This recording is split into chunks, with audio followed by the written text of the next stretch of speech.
had colon cancer. And he told me, you know, my whole life I grew up eating a lot of red meats, a lot of fried meats. We lived a southern lifestyle.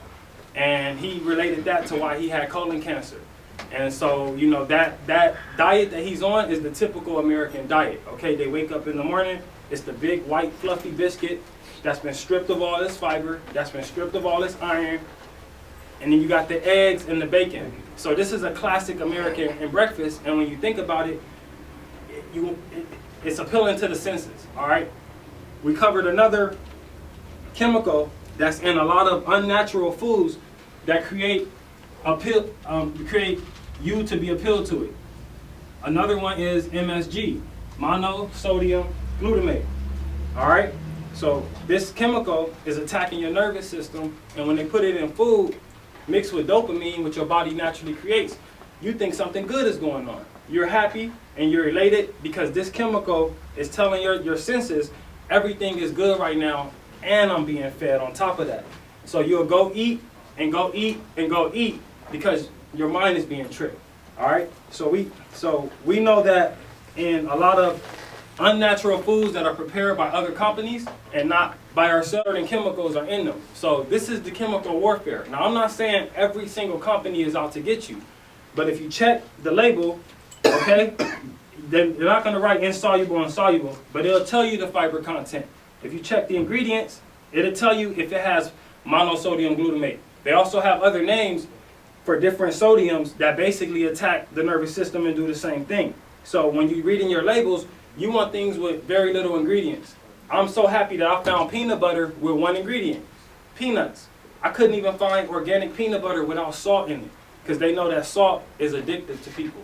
Salt and sugar is something that they add into things to make us addicted to it.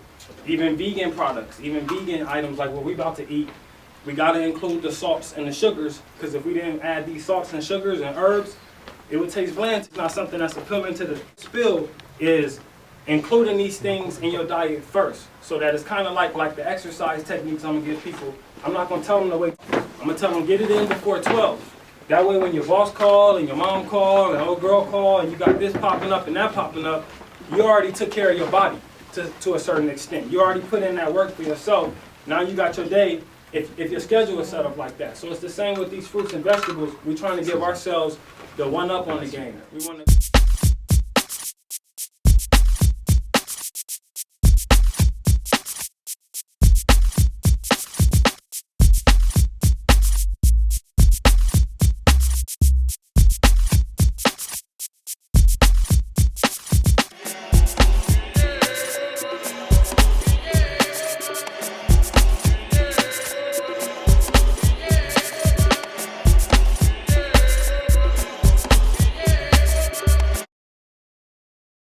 So I want to start with kind of a review of the last two books.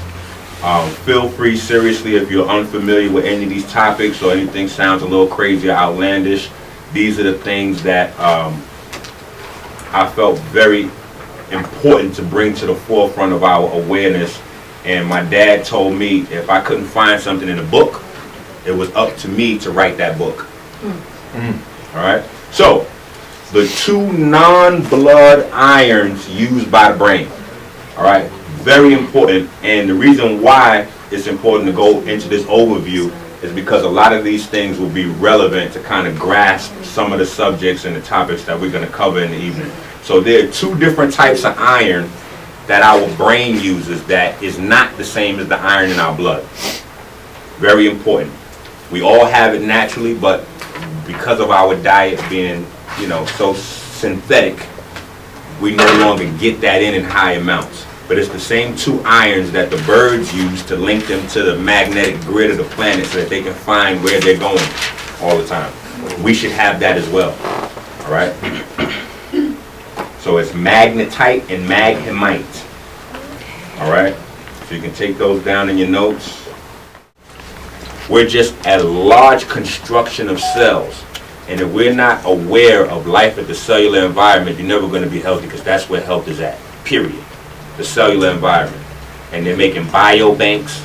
And there's a lot of things going on right now that as we're entertaining ourselves and playing different games, they're building biobanks left and right. You're not going to see a big sign for a biobank, but they have them all around you.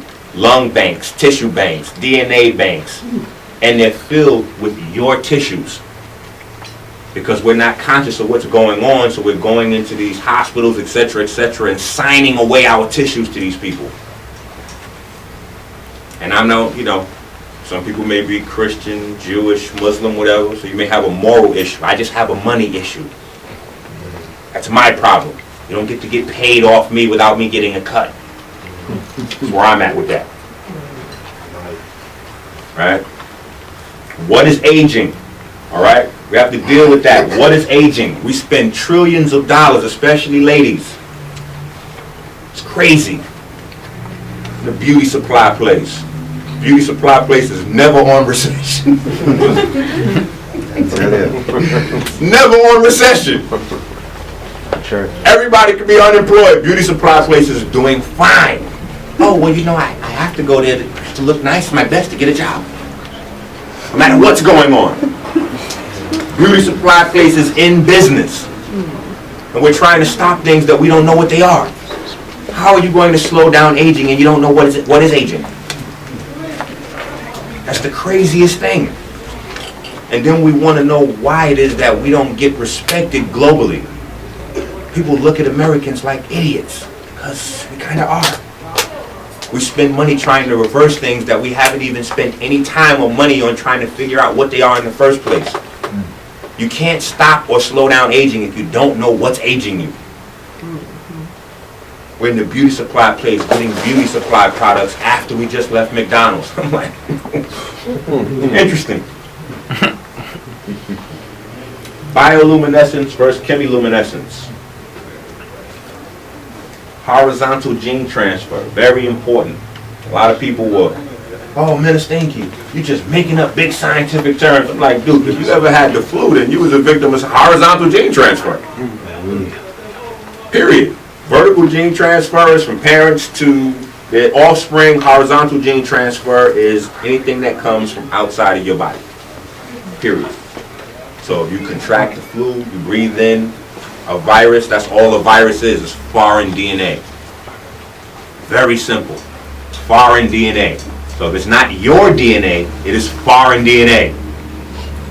So people were like, well, like with the meat issue. I cook my meat thoroughly to make sure I kill all of the viruses.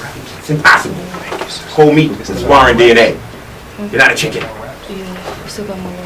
You're not a cow. Right?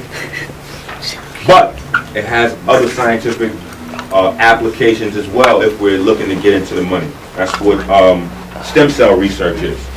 Anytime somebody gets an organ transplant, that is horizontal gene transfer. All those cells have DNA, genetics, and chromosomes, etc., again.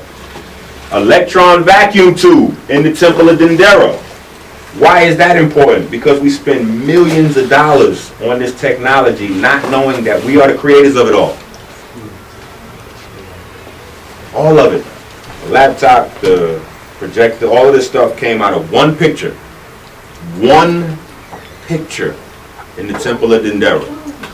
One picture. And you don't have to be like an engineer to really get money. One of my favorite people I love, Steve Jobs. I read his book 3 times. I saw the horrible movie with Ashton Kutcher. Then I saw the new one. It's really good. But I love Steve Jobs. Steve Jobs did not build any computers. A lot of people don't know that. He didn't know how to build a computer. Never did. He just knew how to think and visualize and then put people in place to make his ideas come to fruition. So you don't actually have to be the guy that does the technical work. You just have to have the vision. You have to be willing to sit down and read. Less than 2% of us read. That is the problem. And I test people all the time. I sell books, I write them. So people will come to a lecture, boop, they'll buy some books. They'll come to the next lecture a few months later, buy some more books. I'll be like, hey, did you read the last? Oh, no, I'm getting ready to get started on Monday. Like, Monday is the get started day. I'm ready to slap. I'm about to jump on the fruit fast. Y'all started already? Yeah, I'm about to start up on Monday because everybody got Kevin Hart disease? Because you know the way my stomach is set up. Right? The Ogdo, the histones, the transformative beetle, all of these are subjects that I believe we will be able to get to today. Plasma being the connective tissue of the universe. Very important because that's what ties you into everything else. And then how to regenerate your biology. Alright? All of this stuff coming out of our ancient scriptures. So now, one of the things I wanted to do, because I see that we're getting so smart, we're moving away from believing that there's an intelligent source that created this universe that we live in. So we're actually getting too smart for ourselves. And we're becoming so cynical that we're missing everything that's right in front of us. And the most cynical of us are using that cynicism as a way to become complacent in our lives and do nothing. Get high and go to sleep. World's gonna end anyway. We can't stop it. David Icke said, the government is aliens. Have videos of Obama blinking with snake eyes and shit on YouTube. Like, yo, you gotta stop this shit. This is crazy. We could barely deal with police brutality, let alone aliens that got ships parked at the White House. Like, it's giving people the idea that they should just do nothing. Right? So one of the things that I wanted to do in my quest to always decode what the ancestors left us, and one of the main things that always bothered me was the 1/64th that's left out of this equation of the Ayah Haru. I'm not sure how familiar we are with that. But when we add up all of the fractions, it's 63 over 64, so we're going to go in depth with that. And then Western science's foundation of not believing in anything that they can't touch also is a problem for me. Because they discard ancestral knowledge, ancestors, a God. You know, science doesn't believe in that because we can't prove it, can't quantify it. Not even universal intelligence, no order, everything is random. All this order came out of chaos. Elements just happen to just stumble across each other and then make like people. Thank you, sister. Right? That's madness. So, what I did, I've been bumping my brain for the last 10 years, I've been getting to, but finally I've been able to sit down and come up with a mathematical equation to prove my point.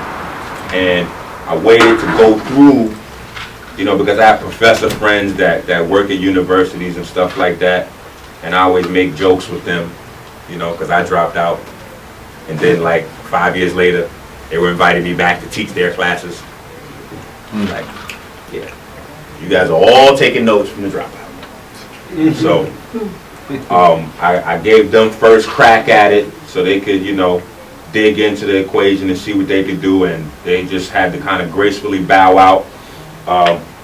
But I'll give you the outline. E equals mc squared, which is Albert Einstein, and I always go in on Albert Einstein because I feel like he was a plagiarist. You know, Max Planck, he was also a German scientist. He really was the one that did a lot of the pioneering work for what we know of today as quantum mechanics, etc., etc. And it started with black body radiation. So all the stuff that's built out of this model here, and black body radiation is a biological centered science, where this basically starts with this routine. You know, they run this observer thing, and they'll use this observer language to play mind games with you. So they'll say that, you know, all of this beautiful science is going on, and waves of potential are becoming matter, and the world around us is being built, and, you know, there's an observer somehow observing things into existence. However, this observer just popped up recently. The observer wasn't there from the beginning. Right? Because if the observer was there from the beginning, then we're talking about a source. So, my thing was, the observer had to be there first, and then to be able to quantify that. So the solution or the equation is a singularity, all right? A singularity divided by infinity, which gives us each our unique piece of perception which fits into the whole. And we're going to go a little bit more in depth with that, and I'll break it down piece by piece as we move along. Now, two of the equations that I contemplated along with this mess that Einstein put together was the fine structure constant and the Fourier transform. And the reason why this was very important is because this deals with electromagnetic waves coming together and how you take them apart to find their individual frequency. All right? And that's what we're dealing with when we're dealing with energy, period. And that's where technology is moving. So we have to learn how to get ahead of the technology if we want to get some of this money. So, to make it simple, we just look at things as energy in, energy out. Protons pull energy out. Electrons add energy in to biological systems. So when we put electrons into our body, they're very nutritious. In fact, my prediction is over the next 50 years, this will be the #1 promoted, I don't know what category they'll put it in, but I'll just say nutrient, the electron. They're going to start promoting that you are electron. The body and science is very simple if you get this little dynamic. You're always going to see this at play. Energy in, energy out. All right? Cancer cells. Very simple. They rob your body of food, nutrients, and energy. All right? So they're pulling energy out of the system. Stem cells will renew it. Put energy into the system. Very simple. All right? So keep that in mind. This is what this whole special theory relativity represents. All right? So we're going to keep that in mind because this is also how an atom functions. All right? This is also how an atom functions. Very simple. You have energy coming in to our point, our level of vibration, and energy going out. Very simple. All right? This is why everything is spiraling in our universe. But we'll get to that in some more detail. All right, so let's deal with the infinity. All right, the state of the infinite. That is the definition, so we can make it plain before we start getting a little bit into some more fun stuff. All right, infinite, unlimited, limitless, boundless, never-ending, etc., etc. What part of you is infinite? Soul. Soul. The mind. The mind. The mind. Very important. All right. That's going to be our reoccurring theme because people will say that the brain is not infinite, but we didn't say the brain was infinite. So we have to talk about the difference between the brain and the mind. The brain accesses the mind. The brain is not the mind. Would the DNA be infinite as well? Nope. DNA is finite. Now, it can become crystallized. It can become crystallized in the company of some other elements and be frozen and kind of remain like that indefinitely and then be reactivated at another point. So, but it would still fit into finite.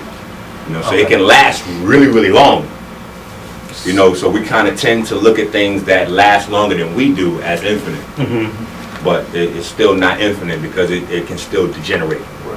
Well, this question is like, so our hair follicles are strands of hair or skin that can be found, just say 100 years from now or in time, in future time. If they're taken care of and kept out of certain harsh conditions. But if, I don't know, say for instance, you get set on fire, they're gone. That would make them finite. The mind, though, can't be touched. At least we haven't developed any tools yet. How can the mind be infinite if it can only be accessed? Because we can't access Albert Einstein's mind unless there's writing. We can't access his thought process, so there's... Just because we can't access something doesn't mean that it's not there. See, that's the problem that we have, that I have with science. If it's not tangible and we can't put our hands on it, then we tend to think it no longer exists. And that's not exactly correct, because there are people that have had accidents where they've lost a lot of brain use or a lot of use of their mind, and with rehabilitation it comes back. So it's not about, I mean, that's just one of the ways that you can prove the separation between the brain and the mind. We have to look at what causes the degeneration in the brain and the disconnect between the brain and the mind, and what a mind is. All right, and it's very simple. If we look at a computer, what holds information? How do we store information? The RAM. In the computer, in your cell phone. Like, it's all the same everywhere. How do you store information on the back of your bank card? A magnetic strip. It's magnetics. That's what your mind is. It's a magnetic field. All right? And the electrical activity, that's why they have MRI units. When we do diagnostics, we use miniature ones, but that's what an MRI unit does. It's measuring the magnetic activity.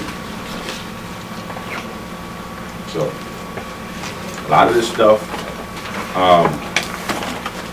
we've had written down in ancient manuscripts, and the modern day science is just catching up to it. We are just not abreast of this information, which puts us in a consumer victim kind of, instead of being ahead of the learning curve where we can monetize this stuff and get in the game. That's what this is all about, learning this stuff so we can get ahead of the learning curve, so we can not purchase the medicine, but create the medicine. Not purchase the computers, but create the computers. Not purchase the smartphones, but make the smartphones. I used to work at Verizon. One of the biggest tricks that they did was this whole bring your phone back thing, where now you buy a phone, it's $600 when you buy the phone, but then like a year and a half later when you want to upgrade, they give you $20 off your phone for bringing back your old phone. As if it's not still a $600 phone anymore, a year and a half later. But we don't know what's in the phone. Same thing that's in the phone is in your brain. All of these processes run the exact same way your brain does. Same minerals, copper, gold, iron, etc., etc., etc. But in the soil, they're finite. In our diet, they're removing them. So now we're having the degeneration in the brain, being able to access less and less of the brain. I started putting this stuff out more and more, than they made the TV show off, the movie Limitless. So now they have a TV show off Limitless where they're like showing you how they can put these minerals back in the brain and speed the brain up. All right. But we had our ancestors in Egypt. They talked about the Kamenu, the Abdo, right? The 8 primal forces that make up all of infinity, right? And how do we now, what is the symbol for infinity? It's the 8 laid on the side.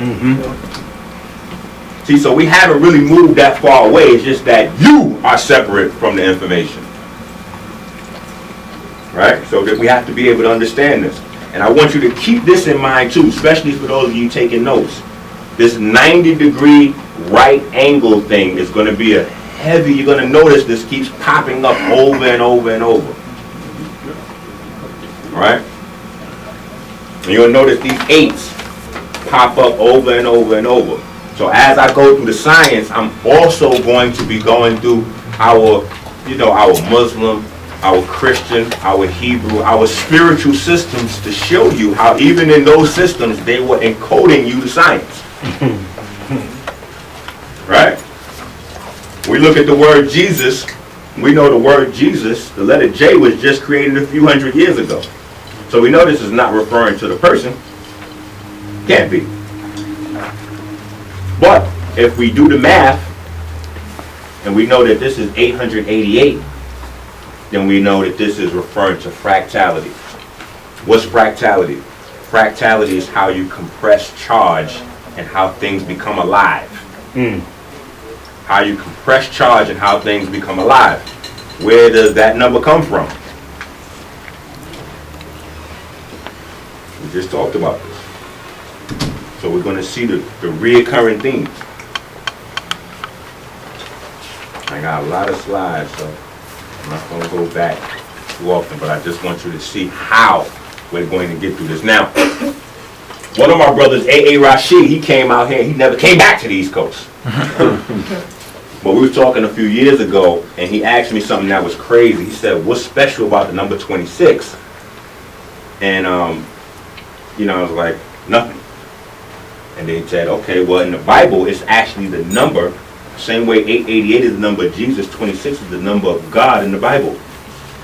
Okay, I'm following. Number 26 is the only number in existence that sits between a square and a cube.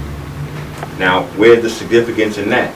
A square is two-dimensional, and a cube is three-dimensional, which is the world we live in.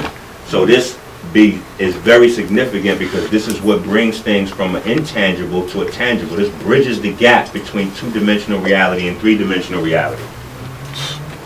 You see? This is how science is hitting right in front of our face, and we're missing it. Oh, wow. Right?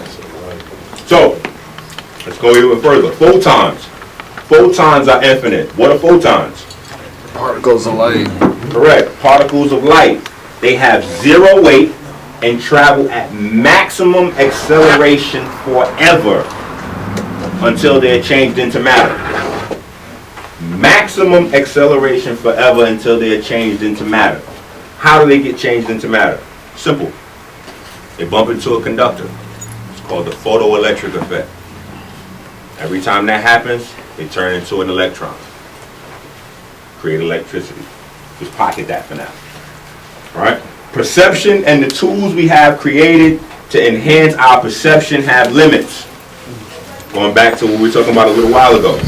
Right? Because we'll look at a light, and at a certain point, we'll no longer be able to see the light. But that doesn't mean the light has ceased to exist. That just means it's beyond the visible spectrum of what we can pick up. Right? So all of this is very important in terms of understanding our mind. Right? Now this is a diagram for how our body encodes information. All right? So they're doing a lot of studies now on what's called epigenetics. All right? Epigenetics is how things happen to you right now and you rewrite your DNA and pass that on. Okay? 10, 20 years ago, they told you that your DNA was final. You got DNA from your mom, your pops, that's what it is, and you getting ready to pass on the same thing. Now we know that that's not true. You actually are rewriting your DNA every day. Every single day. Every traumatic experience, every cheeseburger, every vegan burger. Yeah. Every smoothie, every milkshake, everything you do, you're not only building your body, but you're building the genes that you're going to pass on to your progeny to build their bodies. Right? So it's not, you're not just killing yourself. How do you spell epigenetics? Epigenetics. E-P-I-G-E-N-E-T-I-C-S.